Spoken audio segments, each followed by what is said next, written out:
일본이 연일선을 넘습니다. 독도에 이어 대마도까지 건드린 거죠. 한국은 불법 점거국이다. 그리고 보란듯이 이지스함 두 척을 독도 경계로 밀어넣기 시작합니다. 전례 없는 충돌. 동북아의 균열. 그러나 그 순간 한국은 대응하지 않았어요. 일부러 말입니다. 그러자 일본의 민낯이 스스로 드러났습니다. 30년간의 조작, 은폐된 진실, 한국이 지키고 다시 되살려낸 600년의 기록들까지. 마침내 지금 미국은 한국의 손을 들어줄 최종 결정을 내렸습니다. 최후 통첩. 도대체 무슨 일이 벌어지고 있는 걸까요? 한국의 침묵 뒤에 숨겨진 전략은 무엇이었을까요? 이야기 시작하기 전에 좋아요와 구독 버튼 가볍게 한번 눌러주시면 저 감동 이야기 서은비에게 정말 따뜻한 격려가 됩니다.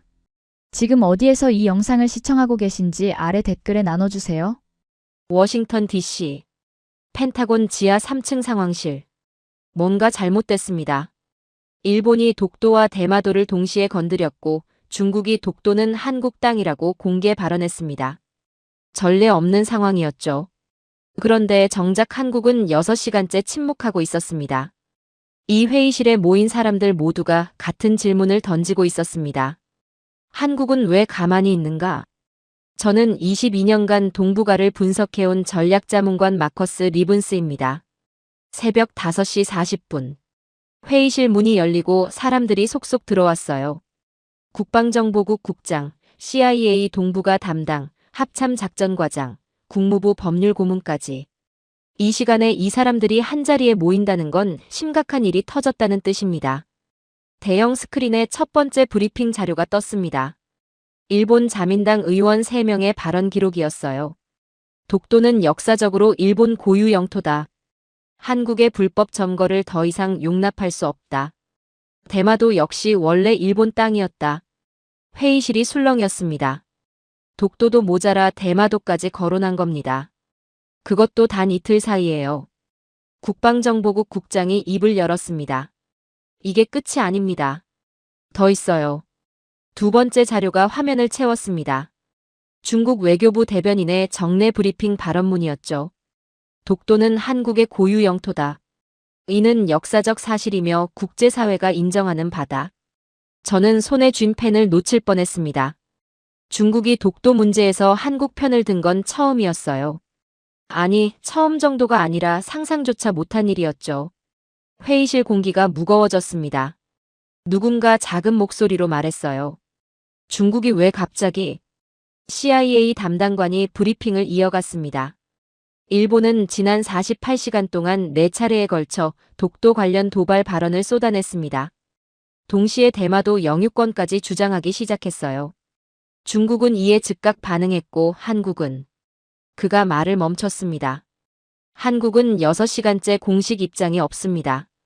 이상했습니다. 한국이라면 즉각 대응했어야 정상이에요. 외교부 성명, 국방부 경고, 청와대 논평. 이런 도발에 침묵하는 나라가 아닌데 말이죠. 합참 작전과장이 불만 섞인 목소리로 말했습니다. 한국이 겁먹은 거 아닙니까? 일본과 중국을 동시에 상대하려니 부담스러운 거죠.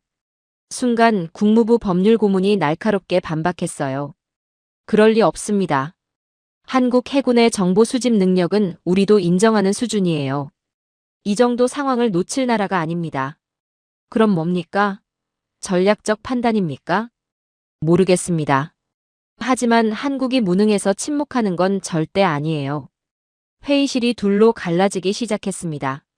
한쪽에선 일본을 옹호하는 목소리가 나왔어요. 일본은 우리의 제1동맹국입니다. 이번 발언도 국내 정치용일 가능성이 크죠. 한국은 과도하게 민족주의적입니다. 작은 바위섬 하나 가지고 왜 이렇게 민감한지 모르겠어요. 반대편에선 한국을 신뢰하는 목소리가 맞섰습니다.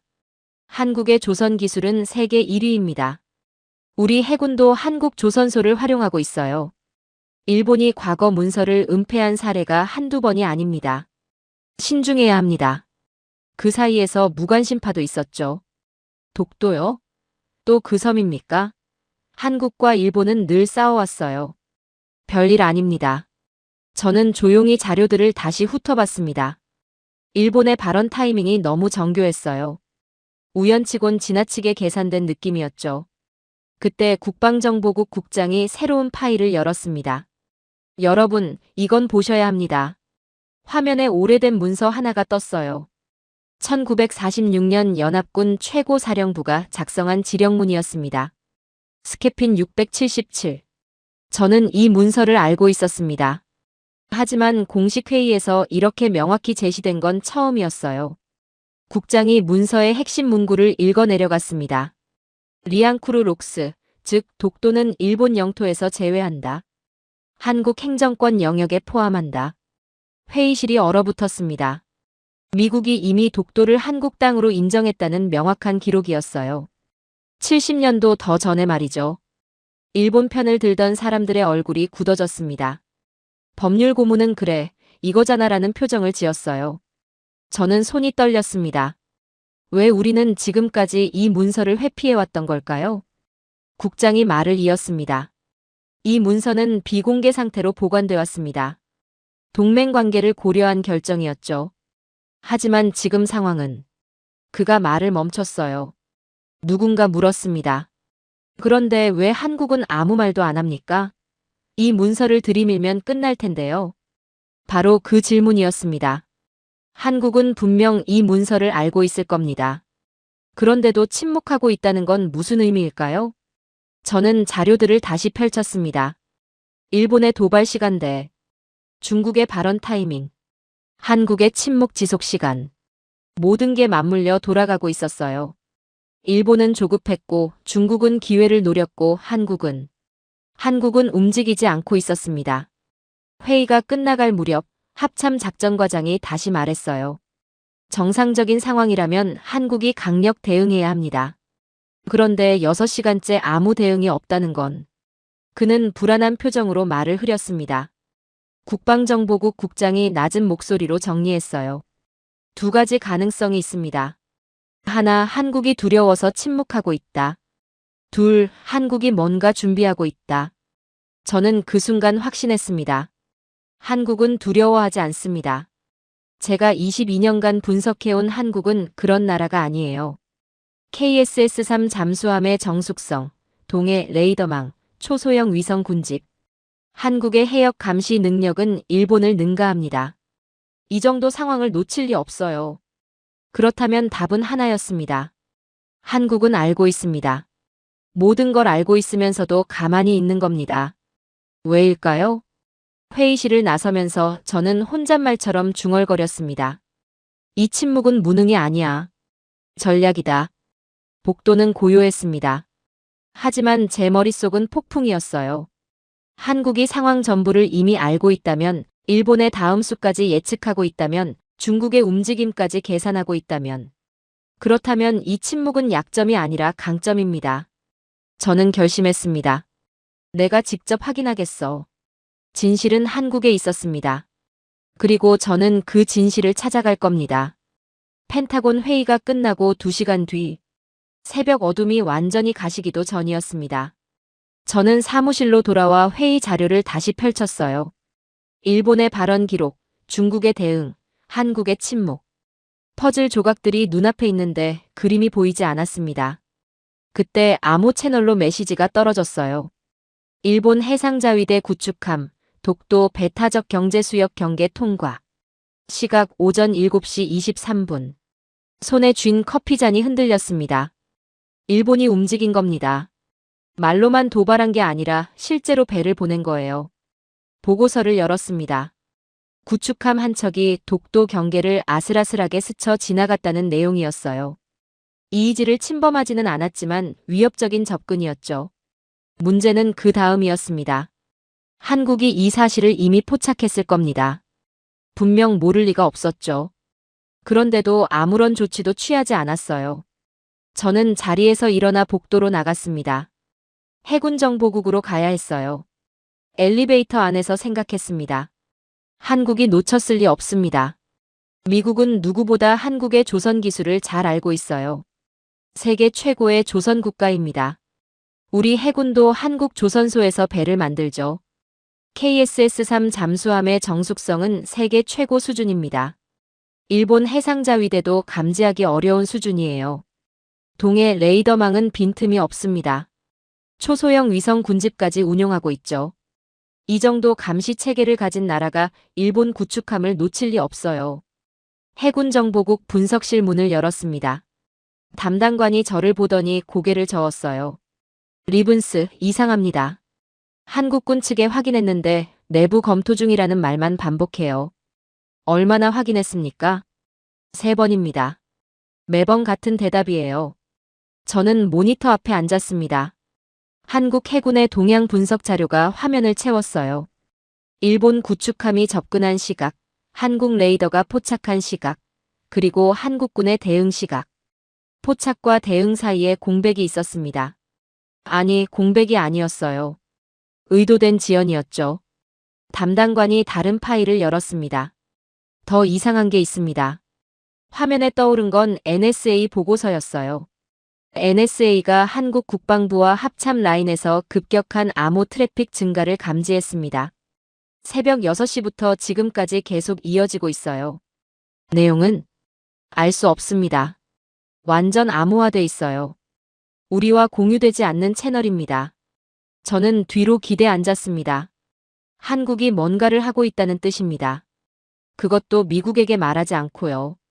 이건 동맹국 간의 관계에서 드문 일이에요. 특히 한국처럼 미국과 긴밀하게 협력하는 나라가 독자적으로 움직인다는 건. 담당관이 조심스럽게 물었습니다. 한국이 독자 행동에 나선 건가요? 모르겠습니다. 하지만 분명한 건 한국이 우리보다 더 많이 알고 있다는 겁니다. 그때 다른 담당관이 급하게 들어왔어요. 일본 언론 보셨습니까? 그가 태블릿을 건넸습니다. 일본 방송국 화면이 떠 있었어요. 자막이 흘러갔습니다. 한국 해군, 우리 구축함 접근에도 무대응. 전력 부족 추정. 앵커의 목소리가 들렸어요. 한국은 우리 해상자위대의 움직임조차 제대로 감지하지 못한 것으로 보입니다. 저는 화면을 꺼버렸습니다. 터무니없는 소리였어요. 한국이 감지 못했다고요? 세계에서 가장 정밀한 해역 감시 시스템을 가진 나라가요? 일본 언론은 성급했습니다. 지나치게 성급했어요. 담당관이 말했습니다. 일본 측은 한국이 겁먹었다고 판단하는 것 같습니다. 착각입니다. 제 목소리가 생각보다 단호하게 나왔어요. 한국은 겁먹지 않았습니다. 참고 있는 겁니다. 사무실로 돌아오는 길에 전화가 울렸습니다. 국방정보국 국장이었어요. 리븐스, 긴급회의 다시 소집됩니다. 30분 뒤 같은 장소로 오세요. 무슨 일입니까? 내부 의견이 갈라지고 있습니다. 동북아가 극으로 치닫네요. 심각해요. 전화가 끊겼습니다. 30분 뒤 다시 펜타곤 지하 상황실. 이번엔 분위기가 달랐어요. 회의실 안의 공기가 날카로웠습니다. 일본 중시파와 한국 기술 신뢰파가 정면으로 부딪히고 있었어요. 한 국방부 고위 관계자가 목소리를 높였습니다. 일본은 우리의 가장 중요한 동맹국입니다. 이번 사태를 과도하게 해석하면 안 돼요. 반대편에서 해군정보국 분석관이 맞섰습니다. 일본이 중요한 동맹국인 건 맞습니다. 하지만 한국의 정보 정확도는 일본을 능가해요. 이건 우리 내부 평가입니다. 그건 과장입니다. 과장이 아닙니다. 한국 조선소는 우리 해군 함정을 건조하고 있어요. 한국 기술 없이 우리 해군은 유지될 수 없습니다. 회의실이 시끄러워졌어요. 누군가 테이블을 두드리며 말했습니다. 한국이 이렇게 침묵하는 건 능력 부족 때문입니다. 일본 구축함도 제대로 감시 못하잖아요. 저는 참을 수 없었습니다. 그건 사실이 아닙니다. 모두가 저를 봤어요. 저는 천천히 말을 이었습니다. 한국은 일본 구축함을 정확히 포착했습니다. NSA 보고서에도 나와 있어요. 한국군 내부에서 급격한 통신량 증가가 확인됐습니다. 그럼 왜 대응하지 않는 겁니까? 그게 제가 알고 싶은 겁니다. 회의실이 조용해졌어요. 국방정보국 국장이 새로운 자료를 띄웠습니다. 리븐스 고문 말이 맞습니다. 한국은 알고 있었어요. 화면에 떠오른 건 한국군 통신 분석 그래프였습니다. 일본 구축함이 접근한 시각과 정확히 일치하는 시점에 통신량이 급증했어요. 한국은 실시간으로 파악하고 있었습니다. 그런데도 공식 대응을 하지 않았죠. 한 참모가 물었습니다. 그럼 대체 왜 그런 겁니까?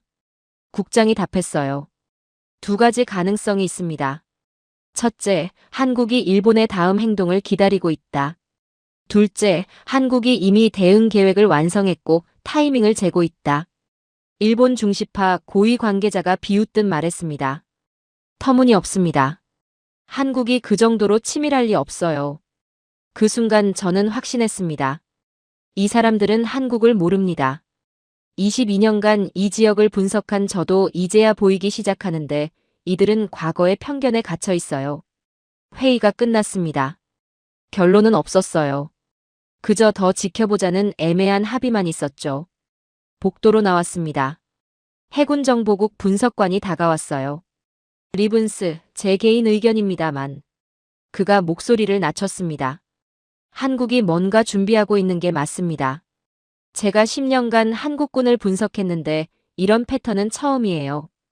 이건 침묵이 아니라 전략입니다. 당신도 그렇게 생각하는군요. 예. 그리고 한 가지 더. 일본은 실수하고 있습니다. 무슨 뜻입니까? 한국을 얕잡아 본 겁니다. 이 바다를 가장 잘 아는 나라는 한국인데 말이죠. 그가 떠났습니다. 저는 창밖을 봤어요. 해가 떠오르고 있었습니다. 결심이 섰습니다. 이 침묵을 이해하려면 한국으로 가야 합니다. 진실은 그곳에 있어요. 사무실로 돌아와 항공편을 검색했습니다. 서울행 다음 편은 오후 6시였어요. 국장에게 전화했습니다. 현장 확인이 필요합니다. 한국으로 가겠습니다. 시기가 좋네요. 우리도 준비하고 있었습니다. 공문 발송하죠. 주한미군 사령부와 협조하세요. 알겠습니다. 전화를 끊고 짐을 쌌습니다. 한국은 뭔가를 알고 있습니다. 일본의 의도, 중국의 계산, 그리고 이 모든 상황의 본질을요. 그리고 저는 그 진실을 직접 확인할 겁니다. 한국의 침묵은 두려움이 아니었습니다. 계산이었어요. 일본은 조급했고 중국은 기회를 노렸고 한국은 모든 걸 보고 있었습니다. 인천공항에 도착한 건 다음 날 오후였습니다. 주한미군 사령부에서 나온 연락관이 저를 기다리고 있었어요. 리븐스 고문님, 한국 국방부에서 브리핑 준비를 마쳤습니다. 어디로 갑니까? 국방부 별관입니다. 지하 분석실이에요. 차는 서울 시내를 가로질러 갔습니다. 창밖으로 보이는 도시는 활기찼어요. 높은 빌딩들 사이로 한강이 흐르고 사람들은 평온한 일상을 살고 있었죠. 하지만 제 머릿속은 여전히 질문으로 가득했습니다. 한국은 정말 모든 걸 알고 있는 걸까요? 국방부 별관에 도착했습니다. 외관은 평범한 사무동처럼 보였어요. 하지만 내부는 달랐습니다. 출입구에서 첫 번째 보안 검색을 받았어요. 금속 탐지기를 통과하고 신분증과 승인 문서를 3번 확인받았습니다. 엘리베이터로 지하 3층까지 내려갔어요. 문이 열리자 또 다른 검색대가 나타났습니다.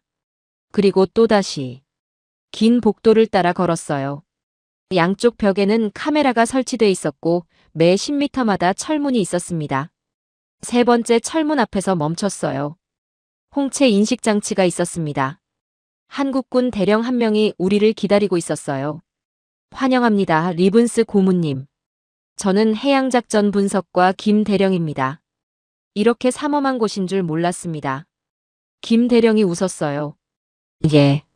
다만 이곳은 동맹국 협력 차원의 제한적 공간입니다. 작전 통제실 원본 데이터는 아니고 재처리된 실시간 해역 데이터를 보여드릴 수 있어요. 충분합니다. 김 대령이 마지막 철문에 카드를 대고 비밀번호를 입력했습니다. 문이 열렸어요. 그 순간 저는 숨이 멎었습니다. 대형 스크린 6개가 천장부터 바닥까지 벽면 전체를 가득 채우고 있었어요. 각 화면마다 다른 데이터가 실시간으로 흐르고 있었습니다. 중앙 스크린엔 동해 전체의 3D 지형도가 떠 있었어요. 수심, 해류, 수온까지 레이어로 표시돼 있었죠. 왼쪽 화면들엔 선박 추적 시스템이 작동하고 있었습니다. 동해를 지나는 모든 선박이 실시간으로 점으로 표시됐어요. 오른쪽 화면들엔 파형 그래프가 출렁이고 있었습니다. 수중음파 감지 시스템이었어요. 김 대령이 중앙 콘솔로 다가갔습니다. 여기서부터 시작입니다. 일본 해상자위대 구축함이 독도 배타적 경제수역 경계에 접근했습니다. 그가 콘솔을 조작하자 화면이 확대됐어요. 구축함의 항로가 선명한 빨간 선으로 표시됐습니다. 시간대별 위치가 점으로 찍혀 있었고 각 점마다 속도와 방향이 표시됐어요. 이 데이터는 우리 해군의 여러 감시 체계를 통합한 겁니다. 김 대령이 설명을 이어갔습니다. 먼저 레이더 추적이 있습니다. 동해안 전역에 배치된 레이더망이 표면 항적을 포착하죠. 여기 이 부분을 보십시오. 화면에 작은 창이 떴어요. 엔진 회전수 변화 그래프였습니다. 구축함은 접근하면서 속도를 3차례 조절했습니다. 처음엔 18노트, 그 다음 14노트, 마지막엔 12노트로 감속했어요. 이건 단순 항해가 아닙니다. 뭔가를 측정하고 있었던 겁니다. 저는 그래프를 뚫어지게 봤습니다. 속도 변화 패턴이 너무 규칙적이었어요. AIS 신호를 여기서 껐습니다. 김 대령이 특정 지점을 가리켰어요. 자동 식별 장치를 끈 시각은 오전 6시 58분입니다. 독도 접근 25분 전이에요. 일반적인 선박이라면 이 해역에서 AIS를 끌 이유가 없죠. 그럼 어떻게 추적했습니까? 김 대령이 오른쪽 화면을 가리켰습니다. 수중음파 감지 시스템입니다. 우리는 동해 전역의 음파 탐지 네트워크를 구축했어요. 미국의 소서스 시스템과 유사하지만 더 정밀합니다. 파형 그래프가 움직이고 있었어요. 모든 선박은 고유한 음향 특성을 갖습니다. 엔진 소음, 프로펠러 회전음, 선체 진동. 이 모든 게 수중에선 지문처럼 작동하죠. 표면에서 AIS를 꺼도 수중 소음은 숨길 수 없습니다. 그래프에 구축함의 음향 패턴이 표시됐어요. 규칙적인 파형이 시간에 따라 변화하고 있었습니다. 우리는 일본 해상자위대 주요 함정의 음향 데이터베이스를 구축했습니다. 이 구축함은 아타 고급으로 확인됐어요. 저는 할 말을 잃었습니다. 이 정도 기술력이라면 동해에서 벌어지는 모든 움직임을 한국이 파악하고 있다는 뜻이었어요. 김 대령이 다른 화면을 활성화했습니다. 위성 이미지들이 연속으로 나타났어요. 우리는 초소형 위성 군집을 운용합니다. 동해 상공을 24시간 감시하죠. 이미지가 10분 단위로 바뀌었습니다. 구축함이 접근하는 모습이 마치 영화처럼 이어졌어요. 오전 6시부터 8시까지 총 12장의 이미지입니다. 해상도는 1m급이에요. 구축함의 갑판까지 선명하게 보였습니다. 그런데 여기를 보십시오. 김 대령이 또 다른 화면을 열었어요. 일본 초계기의 비행 패턴이었습니다. 구축함 접근과 동시에 초계기 한 대가 선의 비행을 시작했습니다. P1 해상 초계기예요. 화면에 초계기의 항적이 그려졌어요. 독도 상공 60km 지점에서 타원형으로 비행하고 있었습니다. 비행 패턴이 너무 규칙적입니다. 정찰이라기엔 반복이 과도해요. 팔자 패턴을 정확히 32분 동안 유지했습니다. 저는 전체 그림을 다시 봤습니다.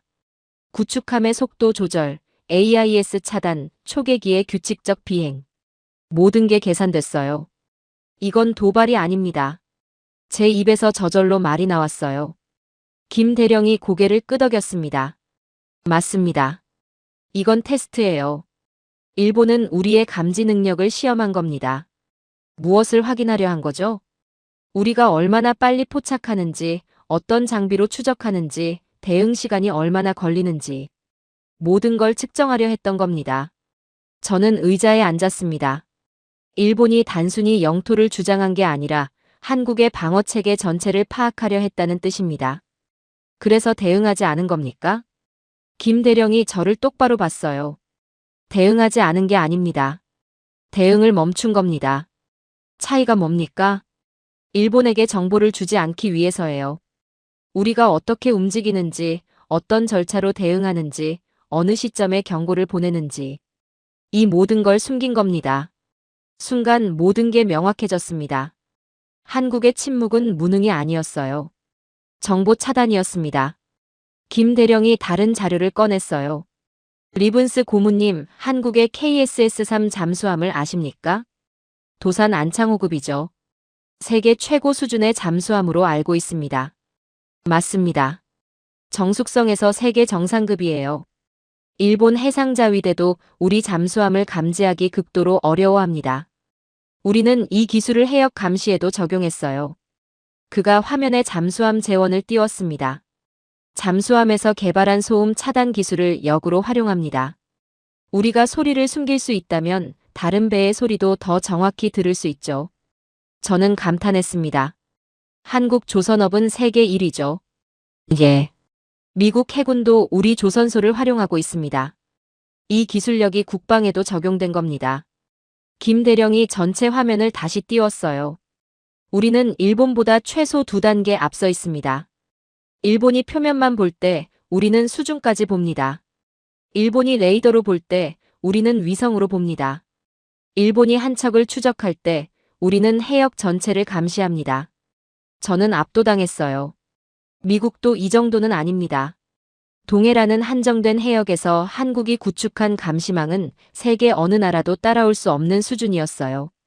그런데 김 대령. 예. 일본의 움직임이 너무 정교합니다. 이건 단순 도발이 아니에요. 김 대령이 고개를 끄덕였습니다. 맞습니다. 저희도 같은 판단입니다.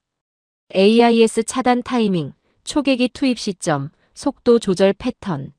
모두 계산됐어요. 일본은 뭔가를 준비하고 있습니다. 다음 단계가 있다는 뜻입니까? 예. 그래서 저희는 대응을 멈추고 일본의 다음 움직임을 보고 있는 중입니다. 지금 반응하면 우리 능력만 노출되고 일본의 의도는 파악할 수 없습니다. 저는 한국의 전략을 완전히 이해했습니다. 참는 게 아니라 기다리는 거였어요. 일본이 다음 카드를 꺼낼 때까지요. 브리핑이 끝났습니다. 밖으로 나오면서 저는 확신했어요. 한국은 과소평가할 나라가 아닙니다. 기술, 전략, 인내.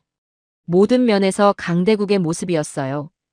22년간 동북아를 분석했지만 오늘만큼 한국을 제대로 본 적이 없었습니다. 연락관이 물었습니다.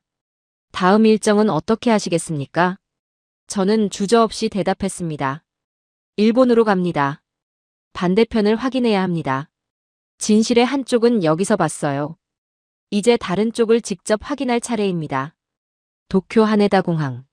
한국에서 출발한 지 3시간 만이었습니다. 비행기에서 내리는 순간부터 뭔가 이상했어요. 공항 분위기가 무거웠습니다. 일본 외무성 연락관이 저를 기다리고 있었어요. 리븐스 고문님, 어서 오십시오. 그의 표정이 굳어 있었습니다. 평소 일본 관료들이 보이는 정중한 미소가 없었어요. 차는 도쿄 시내를 달렸습니다. 거리는 깨끗했지만 왠지 공기가 무거웠어요. 뉴스 전광판에선 독도 관련 보도가 계속 흘러나왔습니다. 외무성 건물 앞. 평소보다 경비가 삼엄했어요. 회의실로 들어갔습니다. 3명의 관료가 저를 기다리고 있었어요. 동북아국장, 안보정책과장, 해양 담당관이었습니다. 하지만 그들의 얼굴엔 자신감이 없었어요. 뭔가를 숨기고 있다는 느낌이 들었습니다.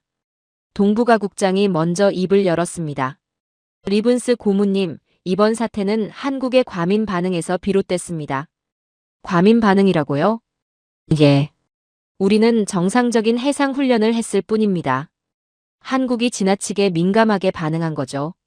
저는 가방에서 자료를 꺼냈습니다. 한국에서 받은 데이터였어요. 순간 일본 동북아 국장의 얼굴이 굳어졌어요.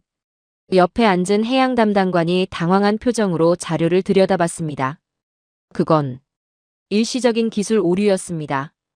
25분간 지속된 오류였습니까? 그것도 독도 접근 직전에 말이죠? 침묵이 흘렀습니다. 안보정책과장이 끼어들었어요. 우리 구축함은 국제해역을 항해했을 뿐입니다. 아무 문제 없어요.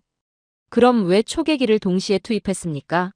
32분간 팔자 패턴으로 선에 비행한 이유가 뭡니까? 그들이 서로를 쳐다봤어요. 누구도 대답하지 못했습니다. 회의가 어색하게 끝났습니다. 방위성으로 이동했습니다. 분위기가 외무성보다 더 경직돼 있었어요. 방위성 작전국장이 브리핑을 시작했습니다. 우리 구축함은 오전 8시 15분에 해당 해역을 통과했습니다. 저는 즉시 메모를 확인했어요. 외무성에서는 7시 23분이라고 했는데요. 작전국장이 당황한 표정을 지었습니다. 아, 그건 출발 시각일 겁니다. 출발지에서 해당 해역까지 52분이면 도착한다는 말입니까? 거리상 불가능합니다. 그가 옆에 있던 부관과 급하게 속삭였어요. 제가 다시 확인해 보겠습니다. 저는 가져온 자료를 펼쳤습니다. 한국군이 제공한 구축함 항로 지도와 일본 방위성 자료를 나란히 놓았어요. 항로가 완전히 달랐습니다. 일본 측 지도에는 구축함이 독도에서 훨씬 멀리 떨어진 경로로 표시됐어요. 하지만 한국 데이터는 경계선을 아슬아슬하게 스친 접근을 보여줬죠. 이 지도가 정확합니까? 제가 일본 측 지도를 가리키며 물었습니다. 작전국장이 지도를 보더니 잠시 말을 잃었어요. 그의 손이 미세하게 떨리고 있었습니다. 이건 공식 기록입니다. 그럼 한국 측 데이터는 틀렸다는 겁니까? 수중음파 감지, 위성 이미지, 레이더 추적이 모두 일치하는 데이터인데요. 침묵이 흘렀습니다. 한국 측이 잘못 봤을 수도 있죠. 하지만 그의 목소리엔 확신이 전혀 없었어요. 회의를 마치고 복도로 나왔습니다. 저는 혼란스러웠어요. 외무성과 방위성이 서로 다른 이야기를 하고 있었고 둘 다 한국 데이터와 맞지 않았습니다. 뭔가 잘못됐어요. 그때 누군가 제 팔을 가볍게 잡았습니다. 돌아보니 중년의 일본인 남성이었어요. 방위성 소속인 듯 보였지만 명찰은 없었습니다. 그가 낮은 목소리로 말했습니다. 리븐스 고문님이시죠? 잠깐 이야기할 수 있을까요? 누구십니까? 신분은 밝힐 수 없습니다. 하지만 당신이 진실을 찾고 있다면 저를 따라오세요. 저는 주저했습니다. 그가 다시 말했어요.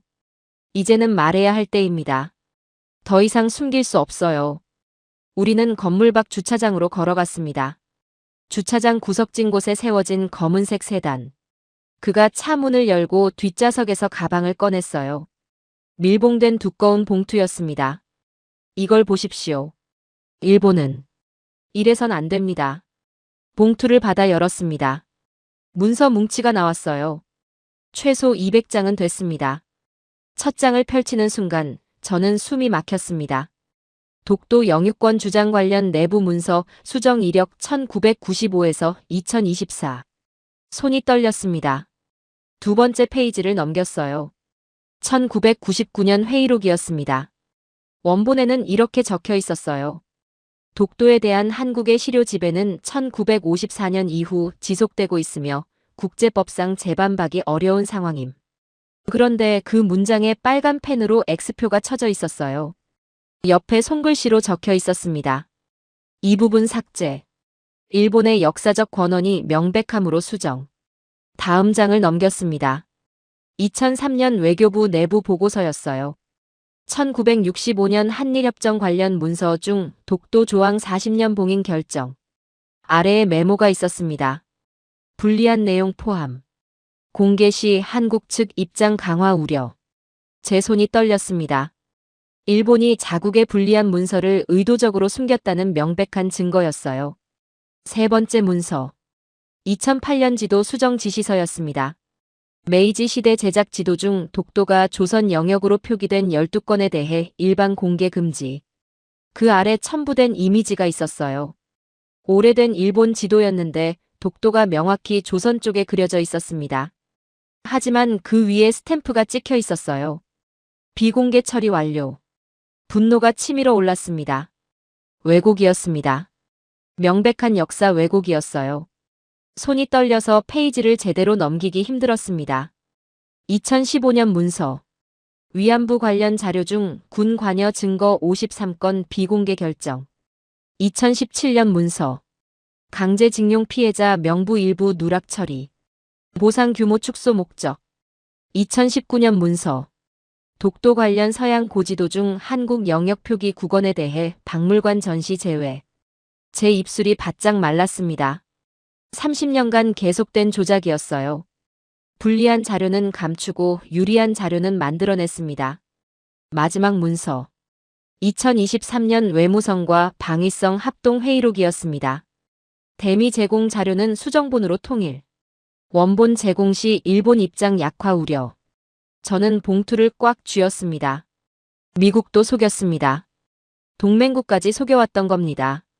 이게 전부 진짜입니까? 제 목소리가 떨렸어요. 그가 고개를 끄덕였습니다. 30년간 계속됐습니다. 외무성과 방위성이 함께 진행했어요. 저도 그 일부였습니다.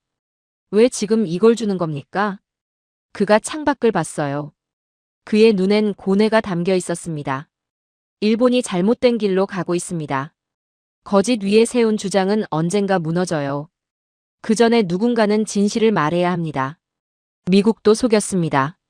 동맹을 배신한 겁니다. 알고 있습니다. 그래서 당신에게 이걸 주는 겁니다.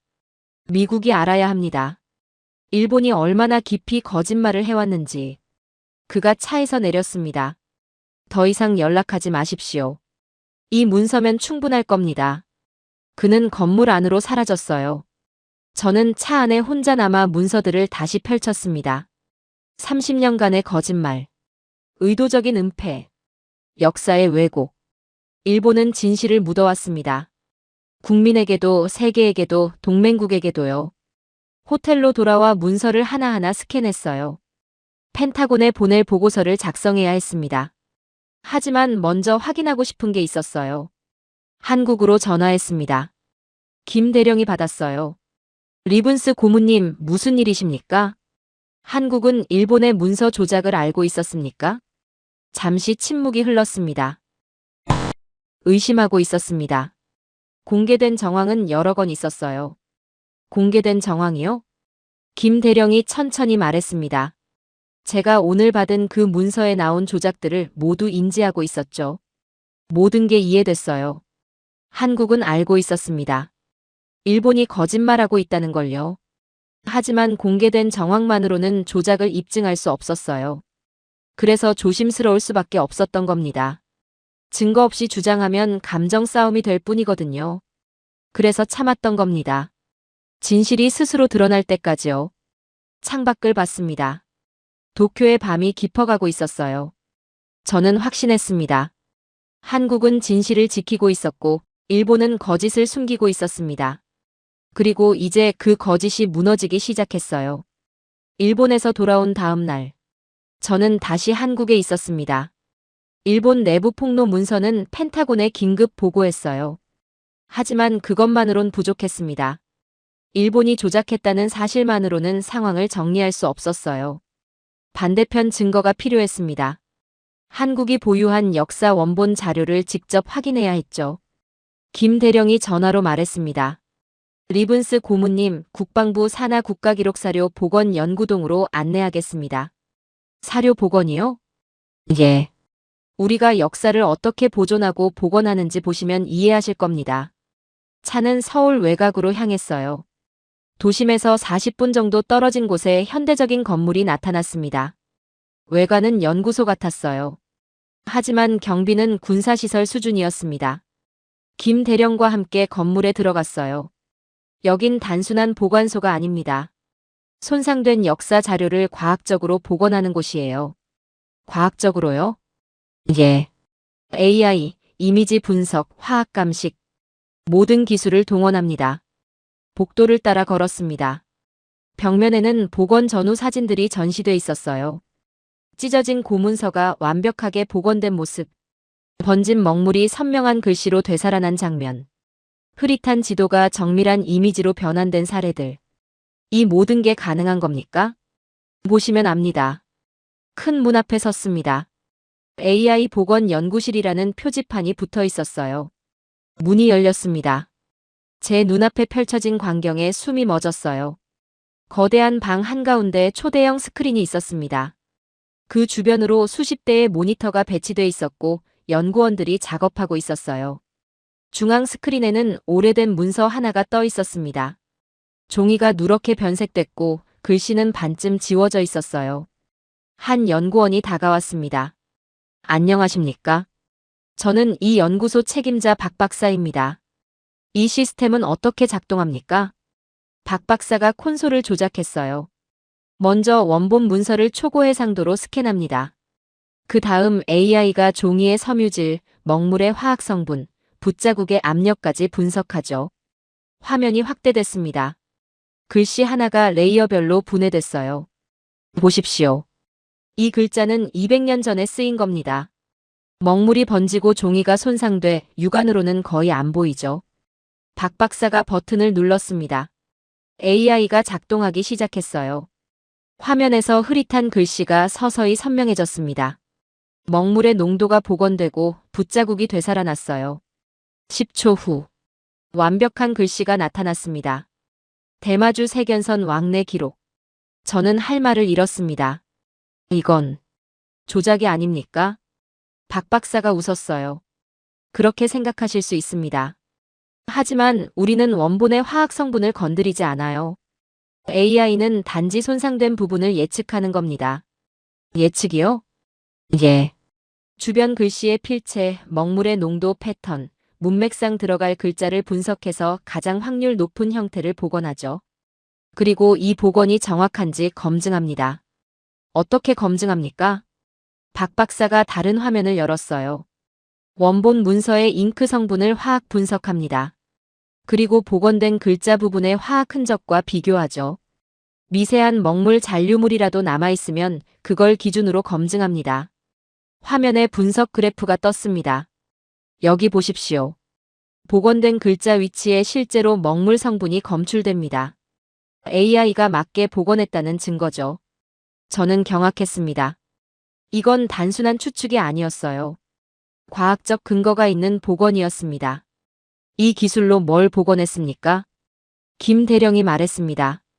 대마도 관련 자료들입니다. 보여드리죠. 박 박사가 파일을 열었어요. 첫 번째 문서. 세종실록 지리지 대마도 기사복원본. 원본은 일부가 찢어지고 글씨가 희미했습니다. 하지만 복원본에는 선명한 문장이 있었어요. 대마도는 본시 우리 땅이나 외인이 거주하므로. 박 박사가 설명했습니다. 이 구절은 육안으로는 거의 안 보였어요. 하지만 AI가 종이 섬유에 남은 먹물 압력 흔적을 분석해 복원했습니다. 두 번째 자료. 조선시대 외교 문서였어요. 대마주 세견선 제도 관련 왕명. 박 박사가 화면을 확대했습니다. 세견선 제도를 아십니까? 잘 모릅니다. 대마도가 조선의 무역 허가를 받던 제도예요. 조선이 대마도에 배를 몇 척 보낼 수 있는지 정했죠. 사실상 조공 관계였습니다.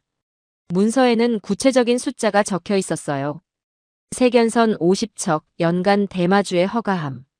조선이 대마도의 무역 규모를 결정했다는 뜻입니까? 그렇습니다. 상하 관계가 명확했어요. 세 번째 자료. 오래된 지도였습니다. 박 박사가 설명했어요. 이건 1700년대 프랑스에서 제작된 동아시아 지도입니다. 원본이 심하게 손상됐지만 우리가 복원했죠. 화면에 지도가 떴어요. 대마도 위에 작은 글씨가 있었습니다. 스시마, 조선에 종속됨. 대마도, 조선에 종속됨. 저는 입을 다물 수 없었습니다. 서양 지도에도 이렇게 표기돼 있었습니까? 여러 건 있습니다. 17에서 18세기 유럽 지도 제작자들은 동아시아 정보를 수집할 때 대마도를 조선의 영향권으로 이해했어요. 김 대령이 다른 파일을 열었습니다. 이건 더 중요합니다. 화면에 중국 고문서가 나타났어요. 명나라 황명전도 대마도 표기. 지도에서 대마도는 조선 쪽에 그려져 있었습니다. 중국도 대마도를 조선 영역으로 봤습니까? 역사적으로 그랬습니다. 명청시대 문헌 다수가 대마도를 조선과 연결된 섬으로 기록했어요. 저는 의자에 앉았습니다. 일본이 지우려 했던 역사가 한국에서 되살아나고 있었어요. 박 박사가 말을 이었습니다. 리븐스 고문님, 우리가 복원한 자료는 총 127건입니다. 조선시대 관청 문서, 외교 서신, 무역 기록, 그리고 동아시아 유럽의 고지도들이죠. 모두 검증됐습니까? 예. 원본의 화학성분, 제작 연대, 필체 분석을 모두 완료했습니다. 국제 감식 기준에도 부합해요. 김 대령이 조용히 말했습니다. 우리는 역사 논쟁의 감정으로 대응하지 않습니다. 오직 증거로 대응하죠. 그 말이 제 가슴에 박혔습니다. 한국은 소리치지 않았어요. 대신 진실을 복원했습니다. 박 박사가 마지막 파일을 열었어요. 이건 가장 결정적인 자료입니다. 화면에 오래된 서약서가 나타났습니다.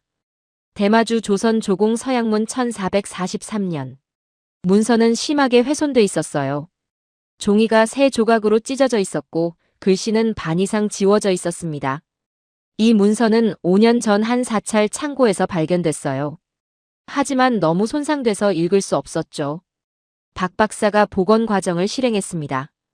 AI가 찢어진 조각들을 맞춰갔어요. 종이에 찢어진 단면을 분석해서 원래 위치를 찾아냈습니다. 그 다음 흐릿한 글씨를 복원했어요. 30초 후 완벽한 문서가 나타났습니다. 대마주주 조선국의 세견선을 청하며 매년 조공을 약속함. 아래에 대마도 영주의 서명이 있었어요. 저는 손이 떨렸습니다. 이건 국제사회에 공개됐습니까? 아직입니다. 하지만 준비는 끝났어요. 김 대령이 말했습니다. 리븐스 고문님, 이제 이해하시겠습니까? 한국이 왜 침묵했는지요? 저는 고개를 끄덕였습니다. 증거가 필요했던 거군요. 완벽한 증거가요. 그렇습니다. 감정으로 싸우면 끝이 없어요. 하지만 증거로 말하면 진실은 명확해집니다.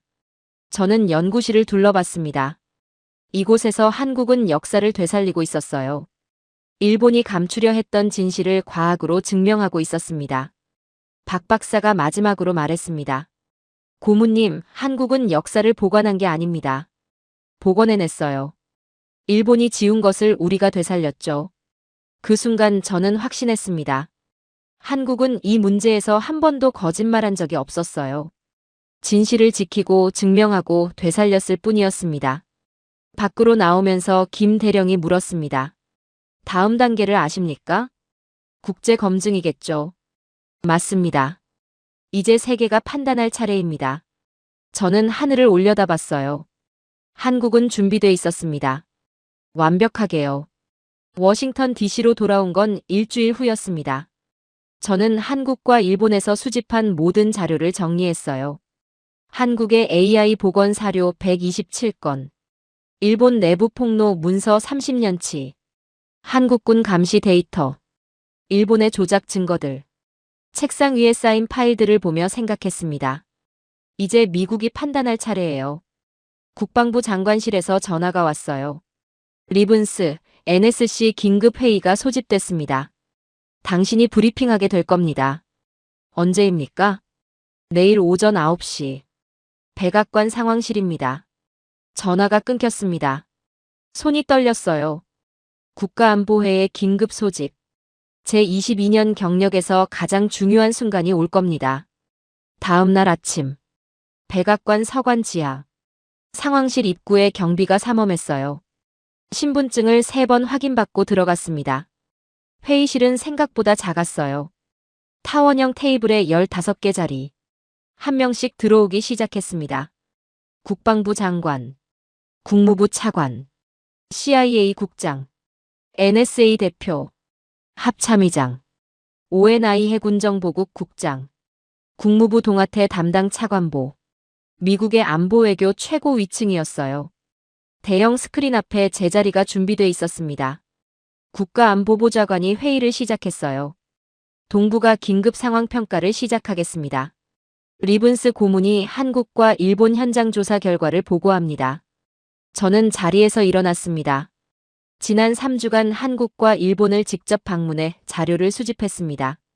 오늘은 양측 자료를 객관적으로 비교 평가하겠습니다. 스크린에 첫 슬라이드가 떴어요. 먼저 한국 측 자료입니다. 한국 국방부 분석실에서 본 데이터가 나타났습니다.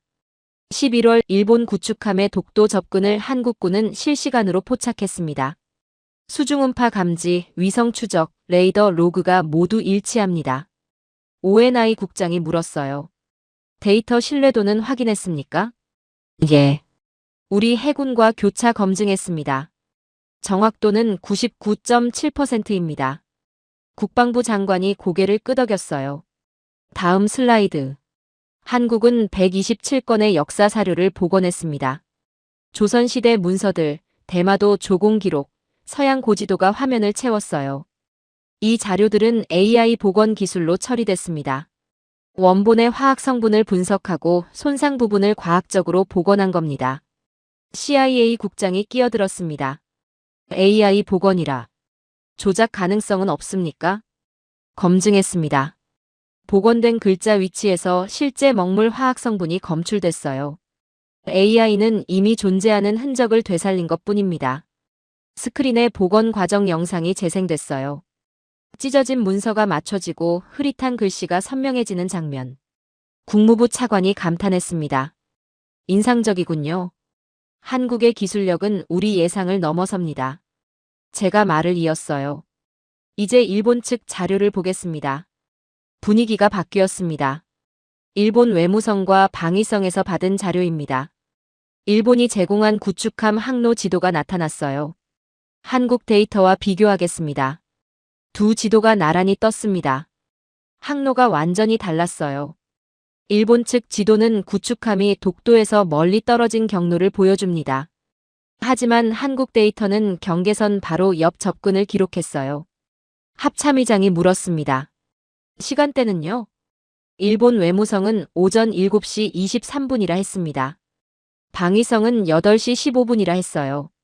같은 사건인데 시간이 52분 차이 납니다. 회의실이 술렁였어요. 그리고 이게 가장 중요합니다. 저는 일본 내부 폭로 문서를 띄웠습니다. 독도 영유권 주장 관련 내부 문서 수정 이력 1995년부터 2024까지. 회의실이 조용해졌습니다. 페이지를 넘겼어요. 회의록 원본과 수정본이 나란히 표시됐습니다. 빨간 펜으로 그어진 삭제 표시. 손글씨로 적힌 이 부분 수정 지시. 국무부 동아태 차관보가 앞으로 몸을 기울였어요. 이 문서는 어디서 입수했습니까? 일본 정부 내부 인사입니다. 신원은 보호해야 합니다. CIA 국장이 말했습니다. 우리 쪽에서도 검증했습니다. 진본입니다. 다음 슬라이드. 2008년 지도 수정 지시서였어요. 메이지 시대 제작 지도 중 독도가 조선 영역으로 표기된 12건을 비공개 처리했습니다. 그 다음 1965년 한일협정 문서 중 불리한 조항 40년 봉인. 또 다음 위안 부강제 징용 자료 다수 누락 처리. 저는 마지막 슬라이드를 띄웠어요. 2023년 외무성방위성 합동회의록입니다. 대미 제공 자료는 수정본으로 통일이라고 적혀 있습니다. 침묵이 흘렀습니다. 국무부 차관이 손을 들었어요. 하지만 일본은 우리의 핵심 동맹국입니다. 이 문제를 어떻게 다뤄야 할지 CIA 국장이 끼어들었습니다. 동맹이라고 해서 거짓말을 용인할 순 없습니다. 정보 신뢰는 동맹의 기반입니다. 분위기가 기울기 시작했어요. 국무부 동아태 차관보가 마지막으로 반론을 시도했습니다. 그래도 일본과의 관계를 고려해야 합니다. 공개적으로 일본을 비판하면 합참의장이 자르듯 말했어요. 우리는 진실을 기준으로 판단합니다. 정치적 고려는 그 다음입니다. 국가안보보좌관이 회의를 정리했습니다. 투표하겠습니다. 한국 자료가 일본 자료보다 신뢰할 만하다고 판단하는 분 12명이 손을 들었어요. 반대 2명. 기권 1명. 결정됐습니다. 국가안보보좌관이 저를 봤어요. 리븐스 고문 보고서 작성하십시오. 제목은 한일 독도 분쟁 관련 자료 신뢰도 평가입니다. 결론은 한국 측 자료가 과학적 역사적 근거에서 우세함으로 하겠습니다.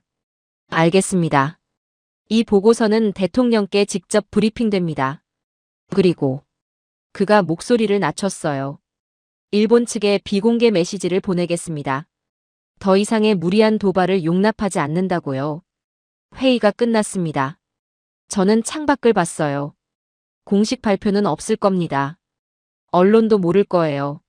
하지만 미국의 입장은 바뀌었습니다. 완전히요.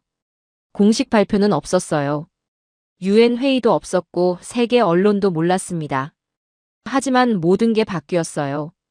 미국은 한국을 선택했습니다. 조용히 하지만 확실하게요. 창밖으로 포토맥강이 보였습니다. 진실은 이렇게 승리하는 거였어요. 요란하지 않게 하지만 확실하게요. 일본에서 이상한 일들이 벌어지기 시작했습니다. 일본 내부가 흔들리고 있었어요. 그 무렵 일본 외무성과 방위성 사이에 균열이 생겼습니다. 외무성이 먼저 성명을 냈어요. 독도 관련 보고는 방위성 책임입니다. 우리는 외교 채널만 담당했습니다. 같은 날 오후 방위성이 반박했습니다. 구축함 작전은 외무성과 사전 협의했습니다. 단독 결정이 아닙니다. 두 기관이 서로 책임을 떠넘기기 시작한 겁니다. 일본 언론은 이 갈등을 대대적으로 보도했어요. 제 책상 위 전화가 울렸습니다. CIA 국장이었어요. 리븐스, 일본 상황 보고 있습니까? 예. 예상보다 빠르게 무너지고 있습니다. 우리 정보망에 따르면 일본 내부에서 고발자가 더 나올 겁니다. 젊은 관료들이 견디지 못하고 있어요. 정부는 어떻게 대응합니까? 침묵입니다. 변명도 해명도 없어요. 최악의 선택이죠. 전화가 끊겼습니다. 그 무렵 백악관에서도 움직임이 있었습니다. 국무장관이 일본 주재 미국 대사에게 지시를 내렸어요. 일본 외무성을 방문하십시오. 우리 입장을 명확히 전달하세요. 이틀 후 미국 대사가 일본 외무성을 방문했습니다. 비공개 면담이었지만 외교가의 내용이 흘러나왔어요. 미국은 근거 없는 도발을 더 이상 용인하지 않을 것입니다. 동맹 관계라 해도 신뢰가 기반입니다. 일본 관료들은 아무 말도 못했다고 합니다. 같은 주 중국도 움직였습니다. 중국 국방부 대변인이 정례 브리핑에서 말했어요. 최근 동북아 정세와 관련해 중국은 역사적 사실에 기반한 질서를 지지합니다. 기자가 물었습니다. 독도 문제를 말씀하시는 겁니까? 대변인이 잠시 멈추더니 답했어요. 한국이 제시한 역사적 근거가 명확합니다. 지역 안정을 위해 사실 기반의 접근이 필요합니다. 외교적 표현이었지만 의미는 분명했어요. 중국이 한국을 지지한 겁니다. 일본은 완전히 고립됐습니다. 그런데 놀라운 일이 벌어졌어요. 한국에서 움직임이 있었거든요. 하지만 우리가 예상한 것과는 달랐어요. 한국 외교부 정례 브리핑. 기자가 물었습니다. 일본 내부 혼란에 대해 어떻게 생각하십니까? 대변인이 짧게 답했어요. 대한민국은 역사적 진실을 지켰을 뿐입니다. 그게 전부였습니다. 추가 질문에도 같은 답변만 반복했어요. 한국은 더 이상 아무 말도 하지 않았습니다. 승리의 함성도 비난도 압박도 없었어요. 그저 조용했습니다. 그리고 한국 국립중앙박물관이 조용히 발표했죠. 국제학술 심포지엄 개최 AI 기반 역사자료 복원 기술. 정치 행사가 아니었습니다. 순수한 학술 대회였어요. 각국 역사학자, 문서 감식 전문가, 복원 기술자들이 초청됐습니다. 미국, 영국, 독일, 프랑스, 중국, 그리고 일본. 일본 학자들에게도 초청장이 갔어요. 저는 그 명단을 봤습니다. 도쿄대, 교토대, 와세다대 교수들이 포함돼 있었어요. 대부분 거절했습니다. 하지만 3명이 참석하겠다고 답했어요. 심포지엄 당일 서울 국립중앙박물관 대강당 200여 명의 학자들이 모였습니다. 저도 참관인 자격으로 참석했어요. 한국 연구진이 무대에 올랐습니다. 오늘은 AI 복원 기술의 원리와 검증 과정을 공개하겠습니다. 대형 스크린에 손상된 고문서가 나타났어요. 찢어지고 글씨가 희미한 문서였습니다. 복원 과정이 실시간으로 진행됐어요.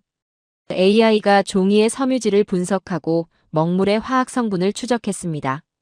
레이어별로 분해된 글씨가 서서히 선명해졌어요. 10분 후 완벽한 문서가 화면에 나타났습니다. 객석에서 탄성이 터져나왔어요. 독일 문서 감식 전문가가 질문했습니다. 조작 가능성은 어떻게 배제합니까? 한국 연구원이 답했어요. 복원된 글자 위치의 화학 성분을 분석합니다. 원본에 먹물 흔적이 남아있는지 확인하는 거죠.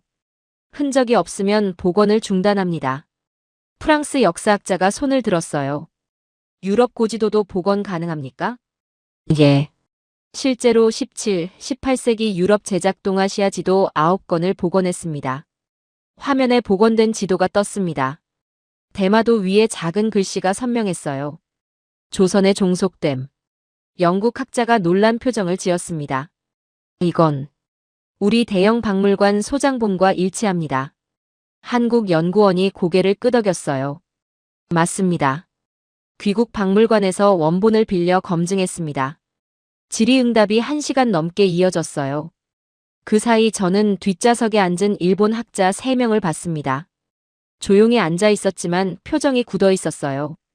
심포지엄 마지막 순서. 종합토론 시간이었습니다. 한 일본 학자가 조심스럽게 손을 들었어요. 교토대 역사학 교수였습니다. 질문이 아니라 말씀드리고 싶은 게 있습니다. 회장이 조용해졌습니다. 그가 천천히 말했어요. 저는 30년간 동아시아 역사를 연구했습니다. 하지만 이런 기술은 처음 봅니다. 그가 잠시 멈췄어요. 일본은 이 기술이 없습니다. 이 수준의 복원 체계도 없습니다. 회장이 술렁이었습니다. 한국이 역사를 대하는 태도가 다르다는 걸 오늘 배웠습니다. 그가 앉았습니다. 박수가 터져나왔어요. 심포지엄이 끝난 후 외신 기자들이 한국 연구진을 둘러쌌습니다. CNN, BBC, 로이터, AFP. 다음 날 전 세계 언론이 보도를 쏟아냈어요. 한국 AI 기술, 역사 복원의 새 기준. 일본 학자도 인정한 한국의 기술력. 침묵으로 말하는 한국의 품격. 한국은 정치적 발언을 하지 않았습니다. 단지 기술을 보여줬을 뿐이에요. 하지만 그게 가장 강력한 메시지였습니다. 22년간 동북아를 분석했지만 이런 전개는 예상 못했어요. 한국은 떠들지 않았습니다. 압박하지도 요구하지도 않았어요. 단지 진실을 보여줬을 뿐입니다. 그런데 세계가 움직였어요. 학계가 인정했고 시장이 선택했고 동맹국들이 신뢰를 보냈습니다. 한국은 기술로 증명했습니다. 역사로 확신시켰어요. 그리고 침묵으로 품격을 보여줬습니다. 하지만 저는 아직 하나를 이해하지 못했습니다. 왜 한국은 이렇게까지 독도를 지키려 하는가? 기술적 이유도 역사적 근거도 이제 알았어요. 하지만 그 너머에 뭔가 더 있는 것 같았습니다. 전화를 꺼내 김 대령에게 연락했습니다. 대령님, 제가 한 가지 더 알고 싶은 게 있습니다. 무엇입니까? 한국은 왜 이렇게까지 독도를 지킵니까? 작은 섬 하나인데. 김 대령이 잠시 침묵하더니 말했어요. 그 답은 울릉도에 있습니다. 한번 오시겠습니까? 울릉도요? 예. 독도박물관이 있습니다. 거기 가시면 이해하실 겁니다. 가겠습니다. 마지막 질문에 답을 찾는 여정이 시작된 거죠. 포항에서 배를 타고 3시간. 바다는 잔잔했지만 제 마음은 요동쳤어요. 김 대령이 부두에서 저를 기다리고 있었습니다. 잘 오셨습니다, 리븐스 고문님. 여기까지 오게 하셔서 감사합니다. 천만에요. 오늘은 제가 안내하지 않겠습니다. 예. 박물관 관장님이 직접 설명하실 겁니다. 한국말을 못하시니 통역이 함께 할 거예요. 차를 타고 산길을 올라갔습니다. 울릉도는 생각보다 가파랐어요. 구불구불한 도로를 따라 20분쯤 올라가자 건물 하나가 나타났습니다. 독도박물관. 외관은 소박했어요. 펜타곤이나 한국 국방부 분석실처럼 웅장하지 않았습니다. 문을 열고 들어갔어요. 로비는 조용했습니다. 관람객이 몇 명 있었지만 모두 조용히 전시물을 보고 있었어요. 한 중년 여성이 저를 맞았습니다. 안녕하세요. 저는 이 박물관 관장 최 관장입니다. 통역을 통해 인사를 나눴어요. 오늘 특별한 걸 보여드리려고 합니다. 기술도 무기도 아닙니다. 사람들의 이야기예요. 최 관장이 첫 번째 전시실로 안내했습니다. 벽면에 오래된 문서들이 걸려 있었어요. 조선시대부터 시작합니다. 최 관장이 한 문서를 가리켰어요. 1417년 세종실록 기록입니다. 우산도, 즉 독도를 조선 영토로 처음 명확히 기록한 해죠. 다음 문서. 1693년 안용복이 일본에 건너가 독도가 조선 땅임을 항의한 기록입니다. 문서 옆에 안용복의 초상화가 있었어요. 안용복은 어부였습니다. 관직도 없는 평범한 사람이었어요. 하지만 일본 어부들이 독도에서 고기를 잡는 걸 보고 참지 못했죠. 목숨 걸고 바다를 건너 일본 막부에 항의했습니다. 저는 초상화를 바라봤어요. 평범한 얼굴이었습니다. 그는 관료가 아니었지만 독도를 지켜야 한다고 생각했어요. 그게 500년 전 이야기입니다. 다음 전시실로 이동했습니다. 벽면에 사진들이 빼곡했어요. 1950년대입니다. 최 관장이 한 사진을 가리켰어요. 흑백 사진 속에 작은 배 한 척이 보였습니다. 홍순칠 선생입니다. 독도 의용수비대를 만든 분이죠. 의용수비대요? 예. 1953년 일본이 독도에 접근하자 민간인들이 자발적으로 수비대를 만들었어요. 정부 지시가 아니었습니다. 스스로 결정한 겁니다. 다음 사진. 젊은 남자들이 독도 바위 위에 서 있었어요. 낡은 옷을 입고 총을 들고 있었습니다. 이들은 몇 달씩 독도에 머물렀어요. 폭풍이 와도 식량이 떨어져도 병이 나도 버텼습니다. 최 관장의 목소리가 낮아졌어요. 1954년 태풍이 왔습니다. 파도가 10m였어요. 구조 요청이 왔지만 배가 접근할 수 없었습니다. 수비대원들은 바위에 매달려 밤을 버텼어요. 사진 아래 일기장이 전시돼 있었습니다. 8월 15일. 태풍.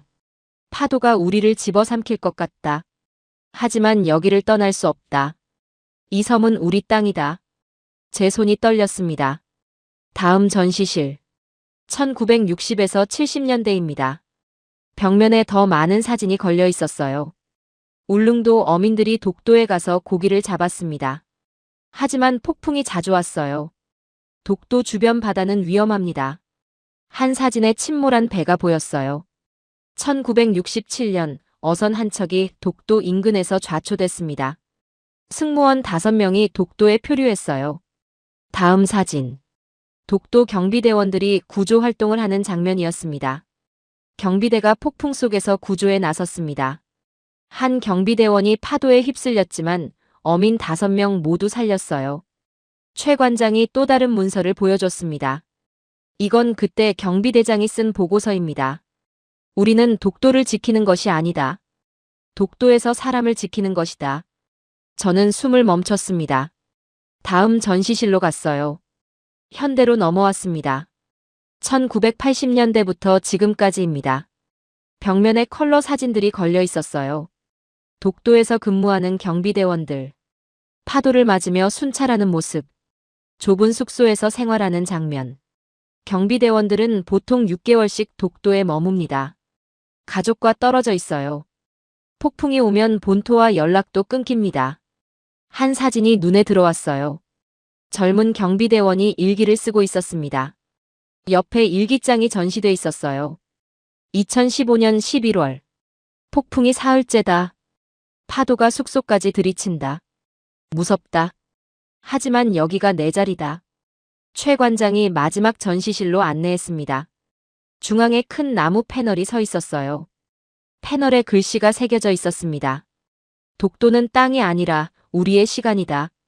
저는 그 앞에 서서 한참을 바라봤습니다. 최 관장이 조용히 말했어요. 리븐스 고문님, 한국이 지킨 건 영토가 아닙니다. 그럼 뭡니까? 존재의 이유예요. 안용복부터 지금 경비대원까지 500년 동안 사람들이 목숨 걸고 지켜온 이유입니다. 이해가 안 됩니다. 최 관장이 창밖을 가리켰어요. 저 멀리 바다 너머로 독도가 희미하게 보였습니다. 저 섬은 작습니다. 경제적 가치도 크지 않아요. 하지만 저 섬을 포기하는 순간 한국은 500년간 지켜온 사람들을 배신하는 겁니다. 안용복이 목숨 걸고 항의한 이유, 의용수비대가 폭풍을 버틴 이유, 경비대원이 지금도 거기 있는 이유. 이 모든 시간을 부정하는 겁니다. 저는 다시 나무 패널을 봤어요. 독도는 땅이 아니라 우리의 시간이다. 그 순간 모든 게 이해됐습니다. 한국이 지킨 건 섬이 아니었어요. 500년 동안 이어진 사람들의 의지였습니다. 한국은 기술로 증명하고 역사로 확신시켰지만 진짜 힘은 여기 있었어요. 포기하지 않은 사람들의 시간이었습니다. 저는 천천히 고개를 숙였습니다. 밖으로 나왔을 때 해가 기울고 있었어요.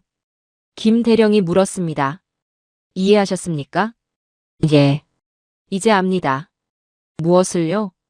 한국이 왜 이렇게 강한지요? 김 대령이 웃었어요. 미사일이 많아서가 아닙니다. 포기하지 않는 사람들이 있어서예요. 저는 바다를 바라봤습니다. 22년간 동북아를 분석했습니다. 수많은 보고서를 썼고 수백 번 회의에 참석했어요. 하지만 오늘만큼 명확하게 본 적은 없었습니다. 한국은 진실의 국가였습니다. 거짓으로 싸우지 않고 증거로 말했어요. 승리의 순간에도 품격을 잃지 않았습니다. 그리고 가장 중요한 건 500년 동안 포기하지 않았다는 겁니다. 워싱턴으로 돌아가는 비행기 안에서 저는 마지막 보고서를 썼습니다. 제목 한국의 힘 진실, 기술, 그리고 시간. 결론 부분에 이렇게 적었어요. 한국이 독도를 지키는 이유는 영토 때문이 아니다. 500년간 이어진 사람들의 의지를 지키기 위해서다. 이것이 한국이 강한 이유이며 미국이 신뢰해야 하는 이유다. 비행기 창밖으로 태평양이 펼쳐졌습니다. 저는 확신했습니다. 진실은 결국 이긴다고요. 그리고 한국은 그 진실을 지키는 나라라고요. 22년간 동북아를 분석한 미국 전략자문관 마커스 리븐스. 그는 한국에서 진실의 무게를 배웠습니다. 기술로 증명하고 역사로 확신시키고 침묵으로 품격을 지킨 나라. 500년 동안 단 하루도 포기하지 않은 사람들의 시간. 일본이 감추려 했던 진실은 결국 드러났고 한국이 지켜온 진실은 세계가 인정했습니다. 독도는 작은 섬입니다. 하지만 그 섬을 지킨 건 영토가 아니라 우리의 존재 이유였습니다. 대한민국이라는 이름의 무게였던 거죠. 진짜 강한 나라란 무엇일까요? 목소리를 높이는 나라가 아니라 진실을 지키는 나라. 떠드는 나라가 아니라 증명하는 나라. 복수하는 나라가 아니라 품격을 잃지 않는 나라. 대한민국은 그런 나라였습니다. 진실은 침묵 속에서도 빛나고 품격은 조용히 세계를 움직입니다. 한국이 지켜온 500년의 시간, 그리고 앞으로 이어질 우리의 미래를 생각하게 한 오늘의 사연을 함께 해주셔서 감사합니다.